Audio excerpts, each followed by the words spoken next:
சிந்து பேரவி அடுத்த வர எபிசோடில் பார்த்திங்க அப்படின்னா, இந்த மகா வந்து தன்னோட தம்பி எசக்கிக்கு காயத்ரியை கல்யாணம் பண்ணி இந்த சொத்தை ஆளணும் அப்படிங்கிற எண்ணத்தோட காயத்ரி கிட்ட போய் பேசுகிறாங்க. இந்த கல்யாணத்துக்கு நீ ஒத்துக்கலைன்னா அவங்க அம்மா உசுருக்கு ஏதாவது ஆயிரும் அப்படி இப்படின்னு சொல்லி எப்படியோ காயத்ரியை கல்யாணத்துக்கு ஒத்துக்க வச்சுறாங்க. காயத்ரியும் எசக்கியை கல்யாணம் பண்ணிக்க எனக்கு சம்மதம்னு சொல்லிட்டு அவங்களும் ஒத்துக்கிறாங்க.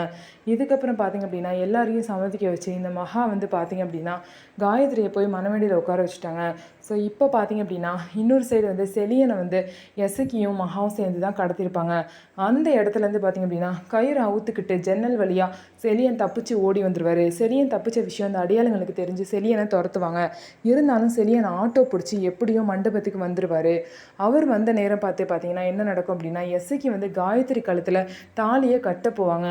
அதை வந்து செலியன் வந்து பார்த்துருவார். செலியன் வேகமாக நிறுத்துங்க அப்படின்னு சொல்லி இந்த கல்யாணத்தை நிறுத்தி அவர் வந்து காயத்ரி கழுத்தில் தாலி கட்ட போகிறாரா, இல்லை செலியன் வந்து கல்யாணத்தை நிறுத்துறதுக்குள்ளேயே எசக்கி வந்து இந்த மாதிரி காயத்ரி கழுத்தில் தாலி கட்டிடுவாரா அப்படின்னு சொல்லிட்டு நம்ம வெயிட் பண்ணி பார்க்கலாம். ஸோ நம்ம வீடியோ உங்களுக்கு பிடிச்சிருந்தா நம்ம வீடியோவை லைக் பண்ணிக்கோங்க. மறக்காமல் நம்மளோட சேனலை சப்ஸ்கிரைப் பண்ணிவிட்டு பாருங்கள்.